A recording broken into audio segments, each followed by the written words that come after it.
Tuesday. So, I'm just sitting back thinking, right? When you on your spiritual journey, I can do what I want. I'm in complete control. You can do what you want. You in complete control. I got a mind of my own. I'll be alright alone. Okay? Don't need anybody else. Don't need nobody's permission to I do gave nothing. myself a good talking to. You heard me? No more being a fool for you. No more worrying about what other people think. And all I remember. And people will see the things that you do on your journey, and they will say, well, damn, your eyes. What? Because you know why they would damn your eyes and what they see? Because they don't understand your calling. They don't understand the way you commune with your ancestors and the way your ancestors commune with you. They don't understand your connection to the divine sources, and they don't know who and what you're connected to. So everything you do will not be understood by people. You're going to find a lot of people questioning you. You're going to find a lot of people mocking you. You're going to find a lot of people trying to go back and forth with you because they're not going to understand. And I came to the conclusion today that I'm going to have to learn how to be patient with people, because when it comes to certain things, I don't have no patience and tolerance. Like, if I feel like somebody about to get on my nerves, bye. You know what I'm saying? And it might appear to be rude to other people, and I can be rude. When you get on my nerves, I will be rude. I will cut you off. I will walk away. I will block you. I will do all of that because I don't tolerate anybody coming in my space, knocking my energy no other way other than the way I want it to be or I need it to be, especially if it's not. If you understand what I'm saying? It has no substance to it. You know, just because people have a problem that when they don't understand, they don't ask questions. And then when they do ask questions and you give them the answer, and if it's not the answer that they're looking for, the answer that they want to hear, or the answer that they're expecting to hear, then they're going to come up with their own answer. So my thing is, don't ask me no questions, and when I give you an answer, you got another answer behind my answer, because you're really not asking me a question because you really want to know or understand what's going on, or why I'm doing what I'm doing, or why I'm saying what I'm saying, or why I'm moving the way I'm moving.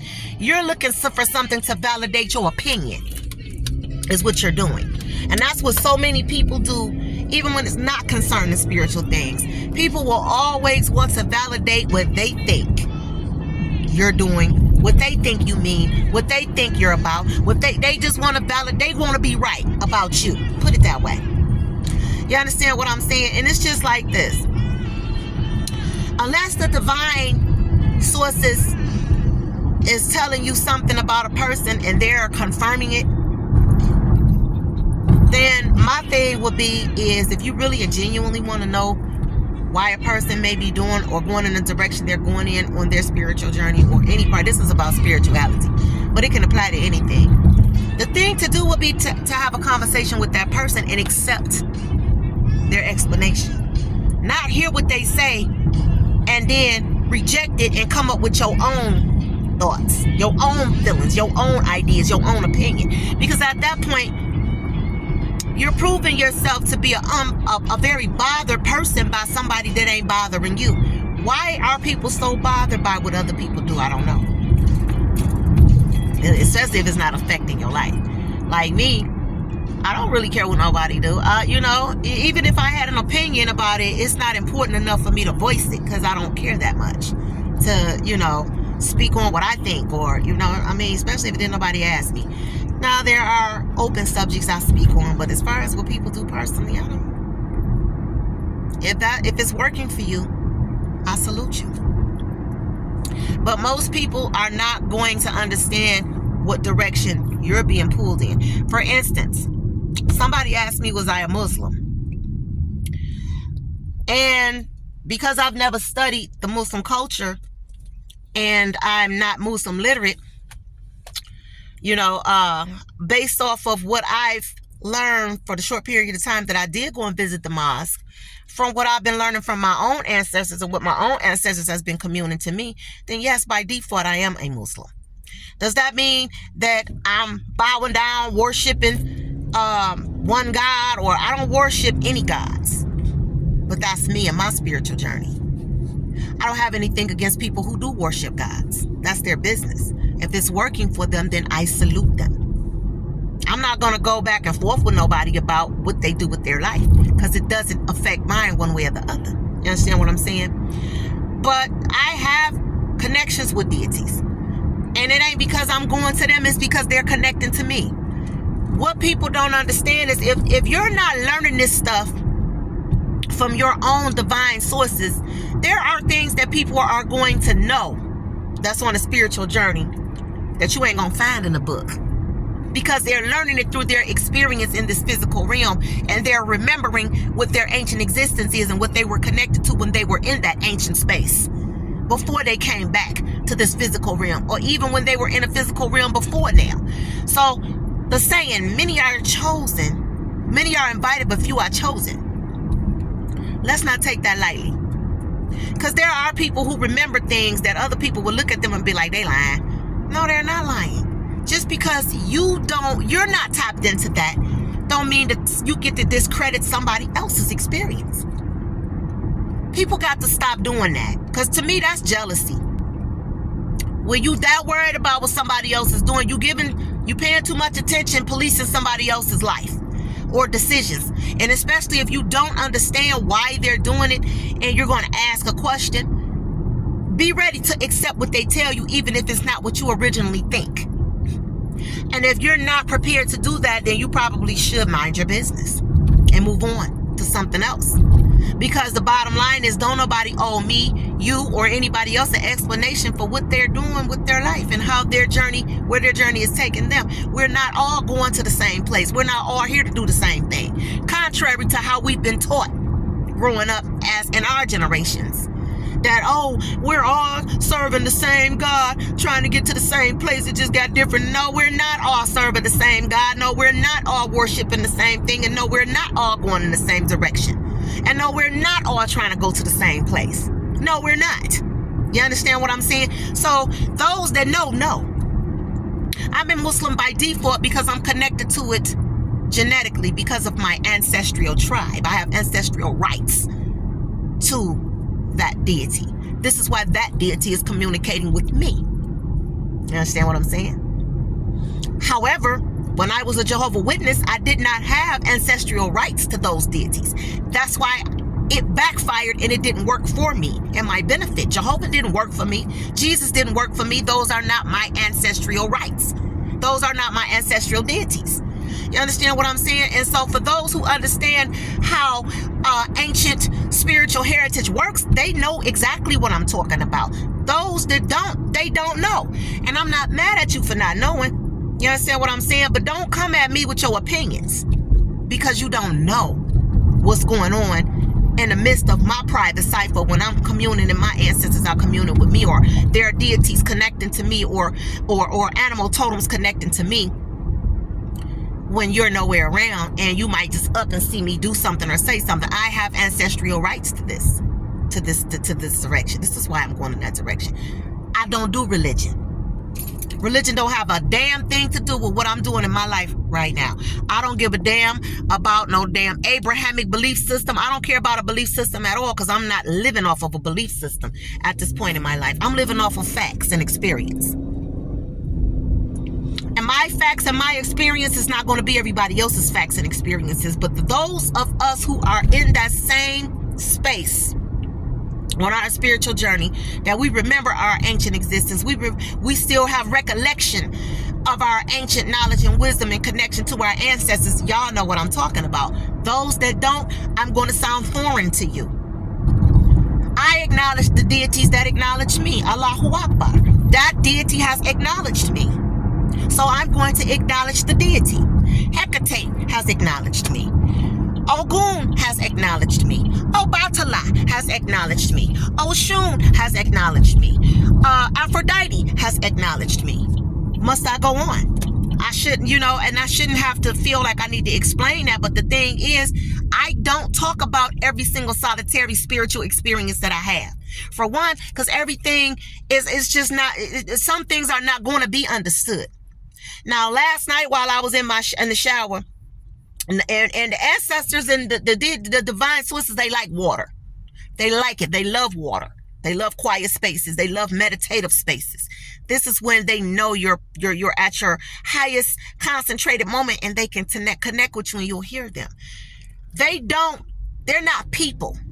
They're energies, and energy has a language of its own. Have your body ever started aching in a spot and you felt that pain? Your body your stomach don't have lips, eyes, and ears.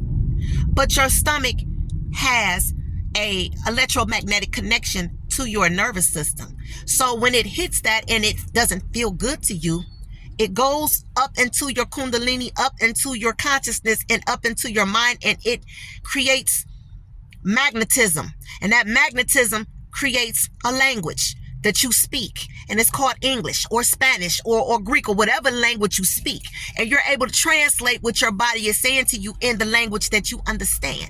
Oh, that hurt. I don't feel good. But your stomach didn't actually say that. But your stomach has a way of letting you know when it's not liking something, when it's upset, when it doesn't want something, it rejects it. You'll vomit. Or to come out another way. You understand? Your behind don't have lips, eyes, and ears either, but it can still communicate with you. So in the same way, this is how deities communicate with us. Deities are all principles of nature. You come outside, it's cold. The wind ain't telling you it's cold, but you still you're able to sense that air is hitting your body, and it's giving you the connection of how it feels to you. You're able to translate that feeling to yourself in the language that you speak.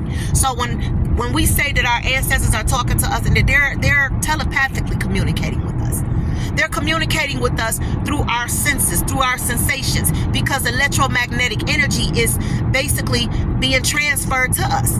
If they're in your cipher, you're going to feel that energy. If somebody blow heat at you, you're going to feel that heat. I don't care if they're standing across the room. If that heat is strong enough to get to you, you're going to feel a whiff of heat or a whiff of air. The person standing next to you might not feel it. Matter of fact, it might be only one other person that will feel that wind. And if they don't feel it, they might have saw it because it blew something that they was looking at. So y'all have to understand that everything that moves in this realm ain't always tangible. And all communication ain't always verbal. So we can say that when we're communicating with our ancestors or those on the other side, we're not talking to physical people. We're not doing that. And the only way you're going to understand what I'm saying, it's not going to sound crazy or foreign to you, is if you're already there and you've been called. Then you'll get it. So when people hear me talk about Muslims and Allah, that's because that's the deity that's connecting to me at this point in my spiritual journey.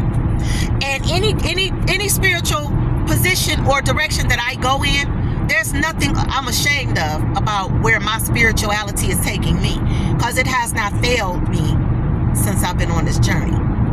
I was religious all my life. I got nothing out of that but depression, sadness, emotional weakness, spiritual dysfunction, mental dysfunction, psychological problems. That's what I got out of that. And when I got off of that train, taking me nowhere, when I allowed the Wizard of Oz to be exposed to me, and I pulled that curtain off the veil of my eyes, and I was able to see that it was a man controlling that, I was like, yo, man, that's disrespectful. That's disrespectful. You know what I'm saying? So now I'm at a place in my life to where nobody is going to control what I'm doing on my spiritual journey. I don't care about people's opinions. We can't let go. We can't see past religion. If I say anything about a deity, all we hear is religion. But that's not my problem, because I know how to look past that now. And at this place, I can look past that. So on that note, you have an incoming call. I'm saying that all to say, because I do have a conference call coming in. I'm saying all of that to say, to answer a call, be patient push with your people, voice command button, because they're not always going to overstand, understand, or understand why you're doing what you're doing, and they may come at you and attack you. I heard a word last night. I think it was called Sardonic. And I never heard that word before. And then I heard unfathomable. This is stuff that the ancestors be saying to me because they're letting me know that everybody who hear me speak or talk, they don't understand what I be saying. They misunderstand it. They don't get it. So they take it and form their own opinion of what they think I'm saying, and they react and respond to it in a way to their level of understanding. And that's okay. Don't we all do that? But it's one thing when you start coming at people with all of that. Have your opinion. Not mad at that. But if you're not going to ask me genuinely what I mean by something and accept what I'm saying to you, then don't keep your comments and your opinions to yourself.